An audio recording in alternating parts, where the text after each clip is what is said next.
good news for Chris Bassitt because Devers really gives him problems. Devers for his career 7 for 14 with 3 home runs against Bassitt. This will be his 31st start of the season. He threw the ball well last time out, but the defense let him down. Ernie Clement and Chris Bassitt himself committing errors that led to 7 runs, just 1 earned run.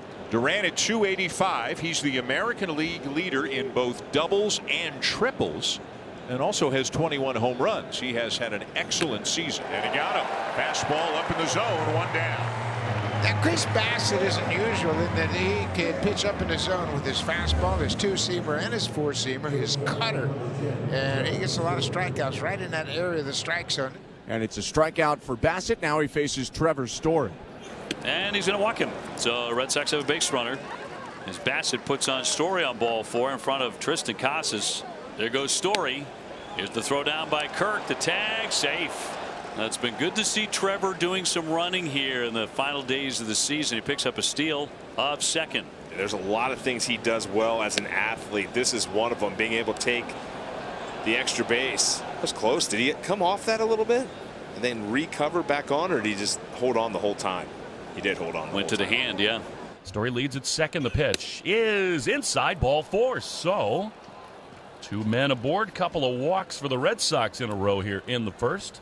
And back in his home and native land, here's Tyler O'Neill, who in our first trip here in the first game in Canada had a 2-home-run game. The slider is down and away. Throw down to second, and somehow Story gets back in there safely. Now, the throw beat him, but Jimenez missed the tag, and they're going to look at the replay.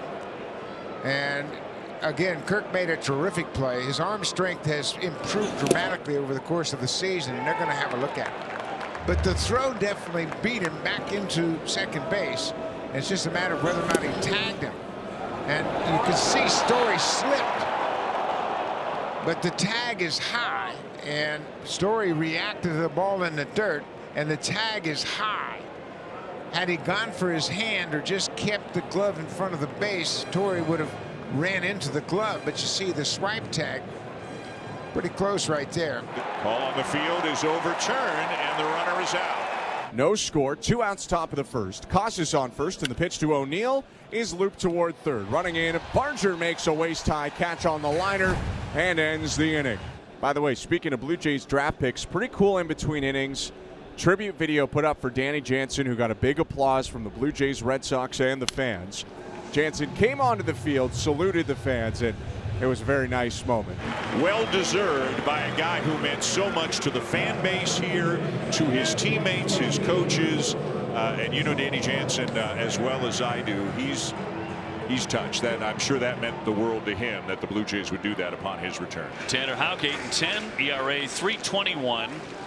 Been a tale of 2 halves for the All-Star. He was 8-6 with a 2.54 ERA. To get that All-Star nod in the first half. He has not won in the second half. 1 man away as Springer is done in on the ground ball. Nathan Lucas, the left fielder, comes in at 317 without a home run, and will fly this one into left field. Duran back it up. It's so odd after the windy weekend against Minnesota, not to mention the rain. Vlad Guerrero Jr. going after it and will send a hopper to third, and Sogard will fire on to get him. And a nice quick start for Tanner Houck on 6 pitches. How about this? Another walk issued by Bassitt. That's 3 already. He's only faced 5 men. Yeah, not pretty right now for Bassitt. Bassitt facing Connor Wong, the right-handed hitting catcher. Grounded to Guerrero on the first base line. He boots it into foul territory, and Wong is going to be safe. Vladdy flipped it off of Connor with Bassitt not on the bag. That was ugly, and the Red Sox have 2 on with nobody out. Vladdy is a heck of a ball player, and I've even hearing stuff about playing third base. Right there, that just can't happen. It is a productive play as Sogard moves Abreu over to third in a 2-strike count, and now a chance for Vaughn Grissom. Fly ball into left field, and Lucas has it measured, makes the catch. Abreu will tag. Here's the throw. They'll cut it, and a run is in.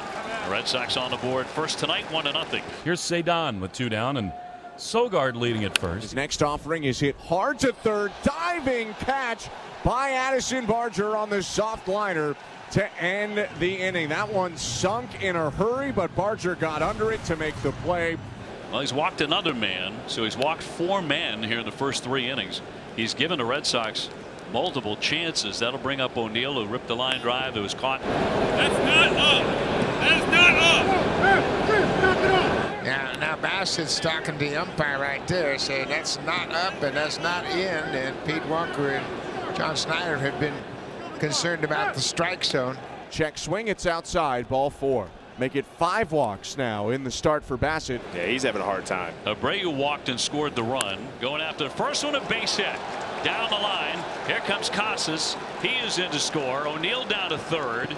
Into second, standing up Abreu, and they make him pay for another walk. And the Sox take a 2-0 lead. I am surprised George Springer did not come up firing here to second base. Did he look like he went at that hard? No.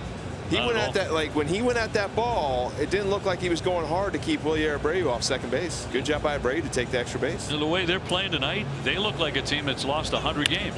Line drive to center field. Clase better hurry, and he gets there. Looked like Clase didn't have a good view of it off the start, but he broke to his right and hauled it in to end the inning. 4th double for Sogard this season in 27 games. And the second hit allowed of the day by Chris Bassitt. And they're going to call a balk on Bassitt. He stepped off the opposite way that you usually do. Instead of the right-handed pitcher turning to his left, he turned to his right, and I don't know that he properly disengaged with the rubber.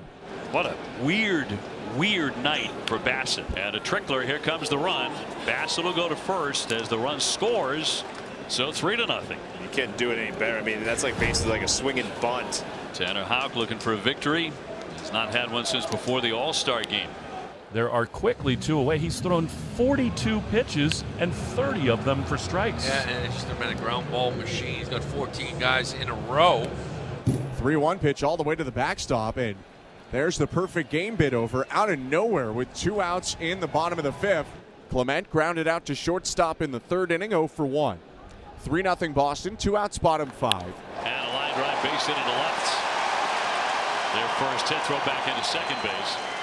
So consecutive hitters reaching a walk and a single. Well, he had the perfect game, gave up the walk to Barger, then gave up the single to lose the no-hitter, but we all know that Tanner Houck's on a pitch count. Skied into left field, but Duran has room. Backpedaling in front of the track, he's there to make the play. Inning over, Tanner strands a couple after allowing his first walk and his first hit. So Rafaela looking for his first hit with the infield drawn in. First and third with 1 gone. And the youngster looking to mash one. Yanked to third. Throw into second for an out, on to first, and safe, and a run scores. Foot speed for Cedon brings home a run. Wong scores, and it's 4-0 Red Sox. Spencer Horwitz up to the plate for the Blue Jays. 1 out, bottom of the 9th, 4-0 Red Sox. And a bouncer up the middle, and that's going to get through for a base hit. And Lucas will come in to score to make it 4-1.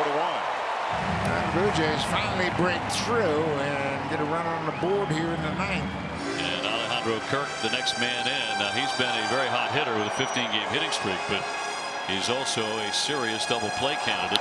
Ground ball up the middle. Flip on to second, 1, and there's your double play. And there is your Red Sox victory. Final score tonight, 4-1. Red Sox back over 500 with a record of 79-78.